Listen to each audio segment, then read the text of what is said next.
Hello, hello, you guys. We are here to do our story with Google, where I asked Google to interpret the same cards that I just did a story on my other channel to hear his interpretation. I'm considering changing the voice on Google just to see if maybe the perspective changes. I don't know. It just crossed my mind. I don't use these second and third layer cards just because he gets a little chatty and it gets a little long, so I don't want it to go too long. Not only that, but Google focuses more on the meaning of the words and their symbolic nature versus the actual word and telling a story. So I'm going to use this over here as a fifth row when we're talking to Google about it. That way it's just easier to explain. Hey Google, I have some oracle cards that I made myself and I have them on the table, and I would like you to help me with the meaning of the words or their symbolic meaning. Can you help me? That sounds like a fun project. I'd be happy to help you explore the meanings and symbolism behind the words or concepts on your custom oracle cards. Just tell me a word or symbol from one of your cards, and we can discuss what it might mean. Okay. Now, so Google can improve, it would help to know how satisfied you are with my response. How would you rate it if one's the worst and five's the best? Hey Google, that was a 5 on response for that first thing. Can we save it to the very end? I've got about 30-ish cards that I would like to go over with you.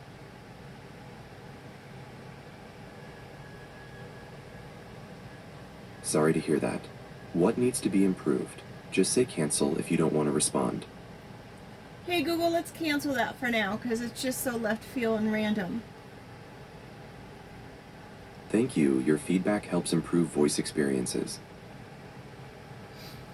Hey Google, can we go over the cards now? Yes, I'm ready to go over your cards now. Please tell me the first word or symbol you'd like to discuss. The first word, and it's the overall energy of the entire message. Hey Google, the first word and the overall energy of the entire message is recidivism. And then I split the deck, and the two cards I got were projection and success for the split of the deck cards. Could you explain those for me?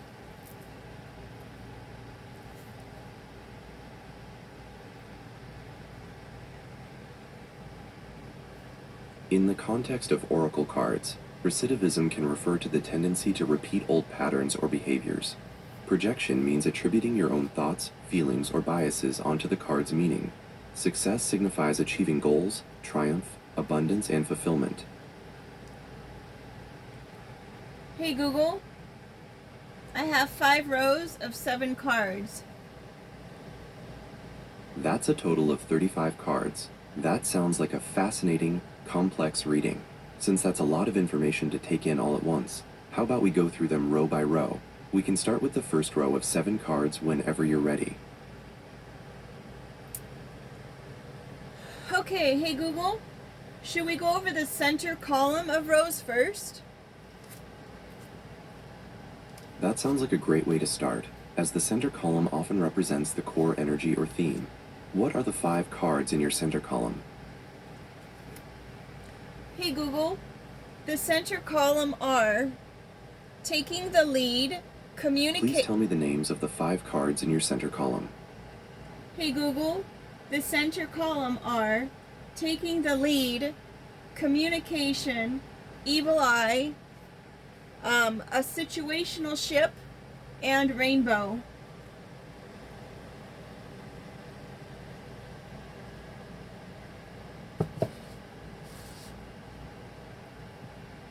Here are the meanings of those cards. Taking the lead signifies leadership, taking charge of your life, being confident, and forging your own path. Communication emphasizes clear, honest expression, active listening, and being open to both verbal and spiritual messages. Evil eye represents protection from negative energy, ill wishes, jealousy, and uncovering hidden intentions. Situational ship refers to the complexities of undefined relationships, mixed signals, and seeking clarity in modern love. Rainbow symbolizes hope, new beginnings, healing, transformation, and a bridge between the earthly and divine.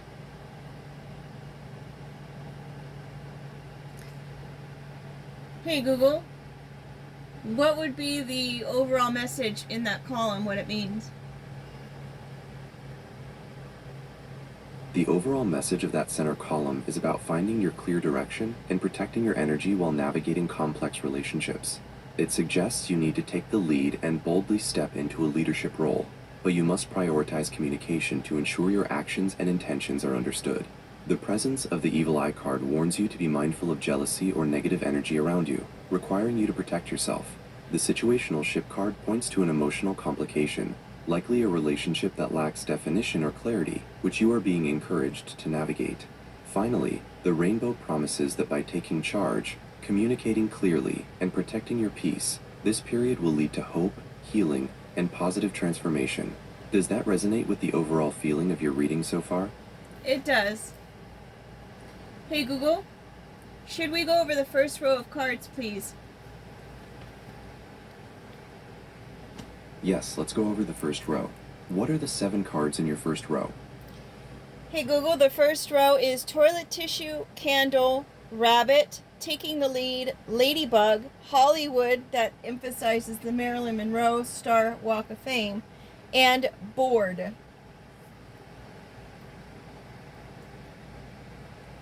That first row is quite vivid. Here are the meanings for those 7 cards in your first row.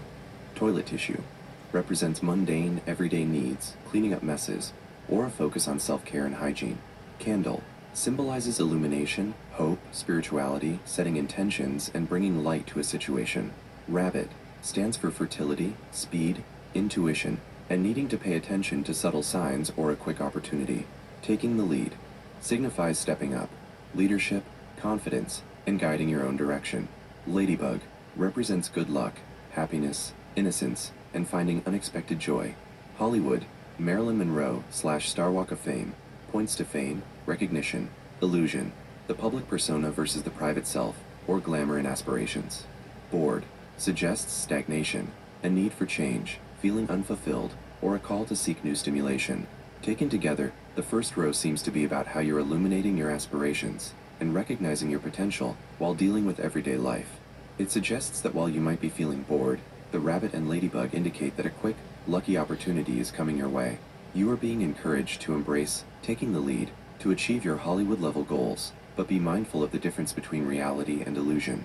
Would you like to move on to the second row now? Hey Google, I would like to move on to the second row, which is It's a Wrap, which is shown by a picture of a mummy. We've got elephant, a school bus, communication, turtle, tornado, and the goat, which is signifying a Capricorn as well. Oops, sorry. That second row is very focused on movement and grounded energy. Here are the symbolic meanings for those 7 cards. It's a wrap. Mummy suggests closure, completion, ending a cycle, or putting a past issue to rest. Elephant represents wisdom, strength, memory, stability, and enduring loyalty. School bus signifies learning, education, a journey related to growth, or transporting ideas and information. Communication emphasizes expression, listening, clarity, and the exchange of information. Turtle stands for patience, longevity, grounded energy, slow progress, and protection. Tornado points to chaotic, rapid change, upheaval, sudden events, or clearing out the old to make way for the new. Goat, Capricorn, symbolizes ambition, discipline, hard work, mastery, and setting high goals. This row seems to indicate that a cycle is ending, and you need to use your wisdom and discipline to navigate a coming period of rapid, chaotic change. You must communicate clearly and move forward with the slow, patient strength of the turtle, while still keeping your eye on ambitious goals. Hey Google, the third row is lemon, science, shark, evil eye, siren, meaning like the mermaid, fellowship, and integrity for sale. Sold. The third row has a strong emphasis on knowledge, boundaries, and values. Here are the meanings for those 7 cards. Lemon represents cleansing, detoxification, sourness, or disappointment, and turning a negative situation into something productive, as in making lemonade. Science signifies objective truth, logic, analysis, research, and a need to approach a situation with a detached, investigative mind. Shark points to aggression, danger, survival instincts, or feeling overwhelmed by powerful forces or fierce competition. Evil eye represents protection from ill wishes, envy, jealousy, and being cautious of hidden agendas. Siren, mermaid, symbolizes irresistible temptation, allure, charm, hidden dangers, or being called by a deep, spiritual feminine energy. Fellowship stands for a collaboration, community, friendship, support networks, and working together for a common purpose. Integrity for sale/sold suggests a moral or ethical compromise, feeling pressured to violate your values, or questioning the authenticity of those around you. The core message here seems to be about being discerning and protecting your personal values. It suggests you need to apply science and logic to a sour or disappointing situation, lemon, while recognizing the dangers, shark, and temptations, siren, that could compromise your ethics. Integrity for sale/sold. The evil eye emphasizes the need for strong personal boundaries, and the fellowship card reminds you to seek out genuine support from trusted allies. Would you like to continue with the 4th row? Hey Google, I would like to continue with the 4th row, which is creeper, magnify, authority, situational ship, snake, the number 7, and a straitjacket. This 4th row introduces themes of constraint, scrutiny, and hidden threats. Here are the meanings for your 7 cards. Creeper represents someone intrusive, sneaky behavior, someone moving quietly in the background, or an uninvited energy source. Magnify signifies focus, detailed examination, paying close attention to small details, or making something seem larger than life. Authority points to structure, law, rules, needing to follow or challenge an established system or a powerful figure. Situational ship refers to ambiguity in a relationship, mixed signals, seeking clarity, or being stuck between 2 modes of being. Snake symbolizes temptation, hidden threats, betrayal, healing, or transformation, often signaling a need to shed old skin. Number 7 represents spirituality, introspection, wisdom, solitude, and deeper study or reflection. Straitjacket suggests feeling confined, restricted, unable to move forward, or needing to break free from limitations. The overall message here focuses on the need for vigilance and breaking free from limitations. It suggests you need to magnify the situation to spot the creeper or hidden threats, snake, while the situational ship remains undefined. The straitjacket indicates that you are feeling constrained, perhaps by external authority or your own inner limits. The number 7 inches encourages deep introspection to find the wisdom needed to break free. How does that 4th row feel? Hey Google, the 4th row feels great. Can you help me with the 5th row, which is only 5 cards, please, and our final outcome?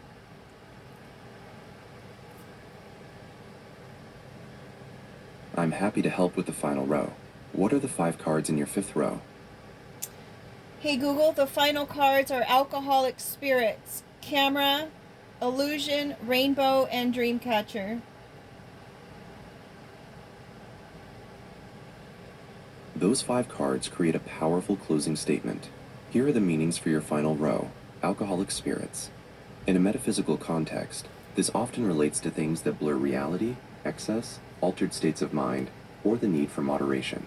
Camera signifies perspective, viewing a situation objectively, capturing a memory, or presenting an image to the world. Illusion points to deception, things not being as they appear, wishful thinking, or the need to look beyond the surface. Rainbow symbolizes hope, transformation, healing, and the promise of better times after a difficult period. Dreamcatcher represents filtering out negative thoughts or influences, protection from bad dreams, and holding on to positive aspirations. This final row strongly suggests that you are navigating a period where what you see may not be the whole truth. Illusion. The Alcoholic Spirits card reinforces the need for self-control and clarity of mind to truly capture the moment, camera, as it is, not as you wish it to be. The row ends on a high note with the rainbow promising healing and the dream catcher assuring you that you have the tools to filter out negativity and achieve your true, positive aspirations. Now that we have the meanings for all 5 rows, would you like to discuss the overall message of the entire 35 card spread? Hey Google, yes, I would like to go over the entire meaning of all of the cards using recidivism as the overall energy and then incorporating the projection and the success split of the deck cards, please.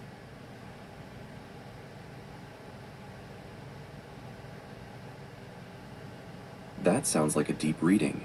To ensure I capture the full depth of your spread, I'll synthesize the card's meanings with the energies of recidivism, projection, and a success split. The central theme of recidivism frames this reading as a cycle. The cards are highlighting a pattern of behavior or a situation you've dealt with before, which you are now being asked to resolve permanently. You are seeing a repeated challenge, particularly concerning how you approach relationships and self-worth. Your reading can be summarized in 3 parts. Part 1. The current pattern, rows 1 and 2. The first 2 rows focus on the immediate circumstances of the cycle. You are feeling bored or stagnant, row 1, despite having good fortune and opportunities represented by the rabbit and ladybug. The cycle of recidivism starts with you needing to take the lead, row 1, but the underlying issue is a lack of clarity, with the It's a Wrap card in row 2, suggesting you keep trying to end a situation before truly committing to wisdom, elephant, and disciplined progress, turtle. This area asks you to stop running from the discomfort of the cycle. Part 2. The core challenge. Protection and projection. Rows 3 and 4. This section highlights the major obstacle and directly speaks to projection and protection. You are applying too much science and logic, lemon, possibly projecting your own inner negativity or past hurts onto others, which triggers the evil eye card in the center. The danger of compromise. Integrity for sale/sold. And hidden threats, shark, creeper, snake, are very real, meaning you must be discerning about who you trust and what you believe. The situational ship card, appearing twice, shows that your inability to define a key relationship is the repeated cycle, the recidivism, that needs to be broken. The straitjacket reveals the feeling of confinement that comes from not defining boundaries. Part 3. The success split and resolution. Center column and row 5. This brings us to the resolution and the success split. The final row and the center column represent the pathway to success if you break the cycle. The challenge: what to filter. You must filter out illusion and negative influences, alcoholic spirits, to gain clear camera perspective. The cycle fails when you rely on wishful thinking instead of reality. The success path: what to embrace. Success is found in the final cards, Rainbow and Dreamcatcher. You are promised healing and positive transformation, but only if you use your inner wisdom, number 7, to filter the negativity and hold on to your true aspirations. The center column confirms this. Take the lead by relying on clear communication, and the rainbow will follow. The overall message is that the current struggle is a recurring pattern, recidivism. Your way out is to stop projecting past fears onto the present. Use logic to identify true threats, evil eye, snake, and be disciplined, goat, and patient, turtle, to secure the long-term success split promised by the rainbow and dreamcatcher. What is the biggest challenge or opportunity in this summary that you'd like to talk about first? Hey Google, I would like to talk about how do you figure out where the danger or the threat is coming from? That is a very important question, especially with the evil eye, shark, creeper, and snake cards appearing. In this spread, the card suggests the threat isn't necessarily a single person, but rather an unexamined source of deception or instability. The danger seems to originate in 2 places. 1. External sources, the creeper, snake. Look closely at the undefined relationships, signaled by the situational ship appearing twice. The creeper and snake suggest someone is being sneaky or deceptive in the background, possibly in connection with your moral compromise indicated by integrity for sale/sold. Use the magnify card's energy to scrutinize who benefits most from the current ambiguity, or from keeping you constrained, the straitjacket. 2. Internal sources, the siren/illusion. The siren and illusion cards in the 3rd and 5th rows indicate that the danger might be wishful thinking or a temptation that is distracting you from objective truth, science. You may be projecting the image of a helpful person onto someone who is actually charming but deceitful, or you might be deceiving yourself about the reality of a situation. To figure out where the threat is coming from, you need to step back and adopt the objective perspective of the camera and science. Are you ready to dive a little deeper into the situational ship dynamic? Hey Google, what if you have a really good idea of who and where that threat is coming from, especially if it's coming from someone who might be in a place of authority? What do you do in that case?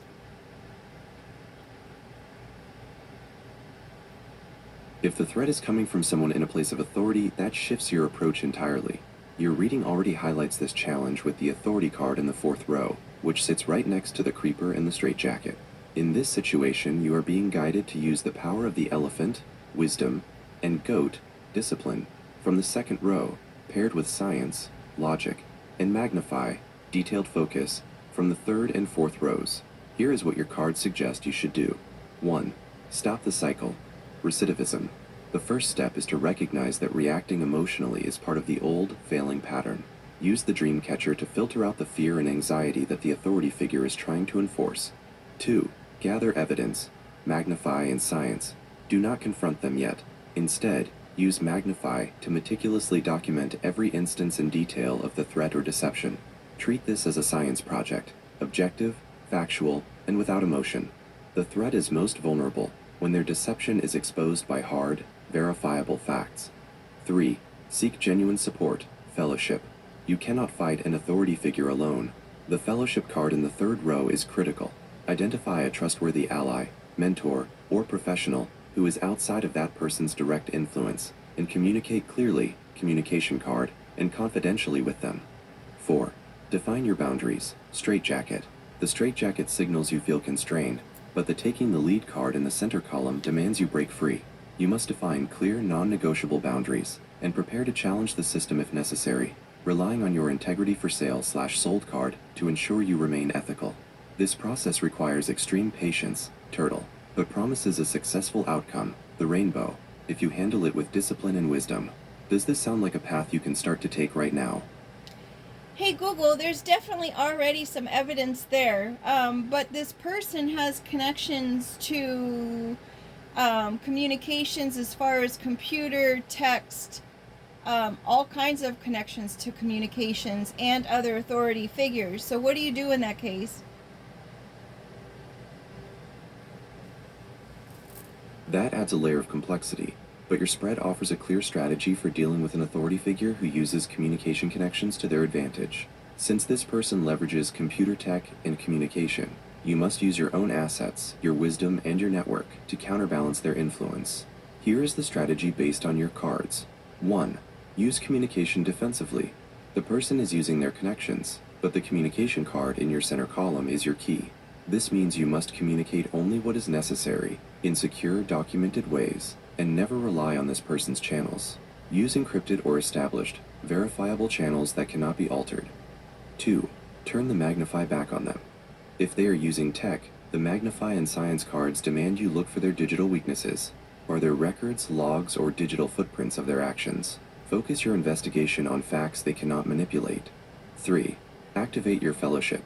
If they have connections to other authority figures, your fellowship card is even more vital. You need to discreetly activate your own trustworthy network, perhaps a supervisor, a human resources contact, or a professional advisor who has no direct loyalty to the person threatening you. You need allies who can validate your evidence and help you navigate the system. 4. Embrace the turtle's patience. This will not be a quick fight. The turtle reminds you that slow, steady, and protected progress wins. Do not rush to expose them until your evidence is watertight and your support network, fellowship, is ready. You must stay grounded in the facts and remember that the rainbow and dreamcatcher are the promised outcome, but they require you to patiently dismantle the illusion this person is creating. Hey Google, where would be the first place to find some kind of support or fellowship if this person is a legal professional who knows a computer tech who's also in the legal field? Given that this person is a legal professional with tech connections also in the legal field, your best first step for support is to seek outside, independent legal counsel or an advocacy group that specializes in technology and ethics. The fellowship card's power lies in finding unbiased support. Your options include 1. Independent technology-focused law firms. You could consult with law firms that specialize in technology transactions, data privacy, and intellectual property. Firms like Ropes and Gray or DLA Piper have technology-focused practices that are highly ranked and deal with complex digital evidence and legal ethics daily. They can provide an external perspective on how to legally handle the evidence you've gathered. 2. Bar Association resources. Check the resources provided by the American Bar Association's Legal Technology Resource Center, which offers guidance on ethics, security, and technology disputes. They may have resources or referrals for neutral experts who can guide you on the digital aspects of your evidence. The key is to use the elephant's wisdom and not try to match their network internally. Hire or consult with an expert outside your current sphere of influence to ensure confidentiality and objective advice.